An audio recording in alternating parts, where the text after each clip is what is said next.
Hello, Dr. G here from naturalfoodsdiet.org. Today I want to talk about nature's rules and mankind's rules. Okay, let's go by nature's rules. Nature's rules is what man, let's say back in the caveman days, and all through the history of mankind, we followed nature's rules because we had no choice. Now today, most people follow mankind's rules, like what we eat, what we do in the evening, like we watch TV, we get on our computers, and we watch Dr. G make crazy videos, and all sorts of stuff that we do. So mostly today, we follow mankind's rules. In the past, we followed mostly nature's rules. So I want to talk about those rules a little bit today, and in particular about our diet, and in particular about the carbohydrates in our diet, and in particular about the fruit in our diet. Fruit is high in carbohydrates. It's high in sugar. You may hear a lot of stuff these days that sugar is bad. There's a big movement out there to be in ketosis and all this ketosis stuff. Ketosis is going to make your brain work better, and you're going to heal diseases by going into ketosis. And that fruit is bad and sugar is bad. And then, of course, there's the vegan vegetarians, the 30 bananas a day crowd that say, oh, fruit is good, man, the more the better, the more the better. All right, so here's my take on all this. First of all, fruit is created in high power sunlight. And that is an important factor, because if you're following nature's rules, then the fruit that's been made in high powered sunlight needs to go onto you, or you need to be exposed to that high-powered sunlight as well. And why is that? All right, let me give you a little lesson in cellular physiology. The carbohydrates in fruit are stripped of their electrons to make energy. They're stripped, they begin their stripping of the electrons through a protein structure in the mitochondria called cytochrome 1. Cytochrome 1 is leaky. What does that mean? It means it leaks. Like if you thought of a furnace that had some, was shooting out a flame and had some holes in the side, and some flames went out of those holes, you might say, well, it's leaky. And those ones that go out the side, they're not going to where you want them. So they might create some havoc. They might start some fires or cause some problems. Well, cytochrome 1 does that. It makes energy, but it tends to leak. It leaks reactive oxygen species. You could think of that as rust, oxidation as rust, or oxidation as sparks flying in the wrong direction. But it tends to damage whatever it hits. So we think of oxidation as being bad. In fact, for a long time, we have thought that oxidation is the cause of aging.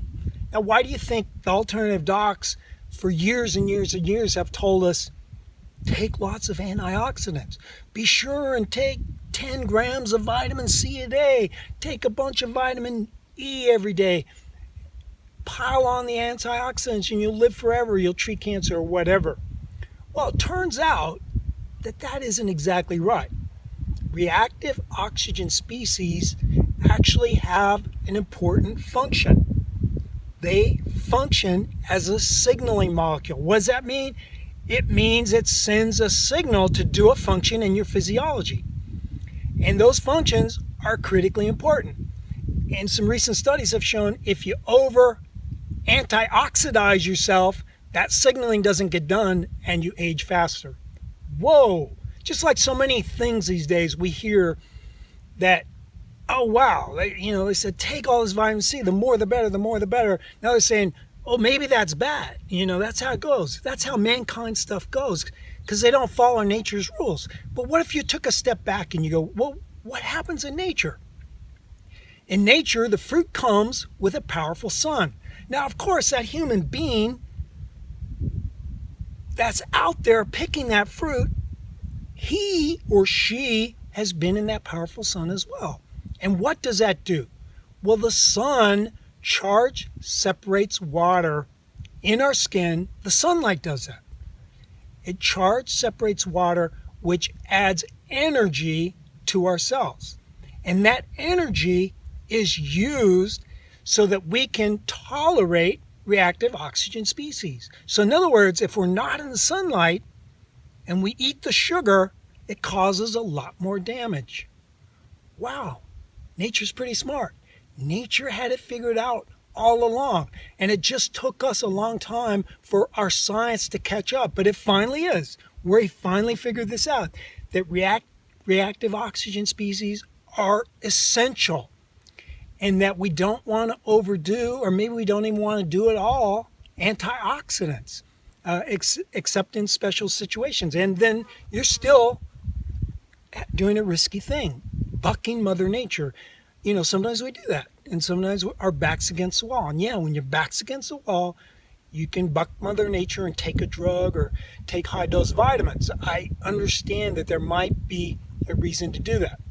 Now, the problem is we eat tons of fruit. If you go to a store, there's a whole section of fruit, and the average person is hardly in the sun at all. I saw a survey that was published just recently that said that Americans spend 87% of their time indoors, and another 6% of the time they're in a vehicle or transitioning from the vehicle to the house.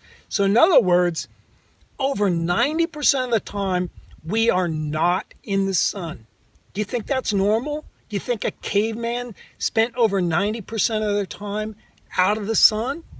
No way. They were in the sun all day long. And that's why fruits were really good for them in the summer. Now, fruits rejuvenate you.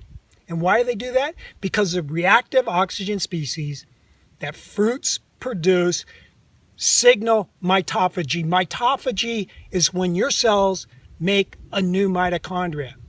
That's anti-aging in a nutshell, to make new mitochondria. Mitochondria make all of our energy. Most all of our modern degenerative diseases, you can go and look at my video on the mitochondria. Most of the degenerative diseases nowadays are caused by defects in our mitochondria. And how are those fixed? Well, one is killing a bad mitochondria off, reactive oxygen species signal that. And two, building a new mitochondria, reactive oxygen species signal that. Reactive oxygen species also signal autophagy, where a cell repairs its internal proteins that were damaged during the day or during the week. So here we have a natural process that's stimulated by reactive oxygen species that are released by the breakdown of carbohydrates in cytochrome 1 in our mitochondria that are critically important, but they damage us if we eat the fruit out of season, like we live up in Anchorage and we're eating a banana in December, or if we're indoors 24/7, we haven't seen the light of day because we're playing video games all day and all night, or playing video games all night and sleeping all day, which, you know, I know a couple people like that. Fruit is damaging to those people as well. So the guy out there that's eating 30 bananas a day, if he lives on the equator and he's naked on the beach, he probably can do that, and he probably is healthy as hell. This is Dr. G. Thanks so much for watching, and please subscribe to our channel.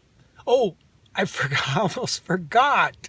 I wanted to show you a saguaro fruit.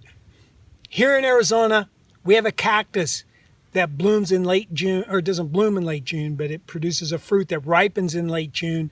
High-powered sun here in Arizona, so we love eating the saguaro fruit. Here I picked one, and we pop it open, and it's just so wonderful. And I've been in the sun. Look how tan I am, although a few scrapes, a little blood. So now I really will sign off.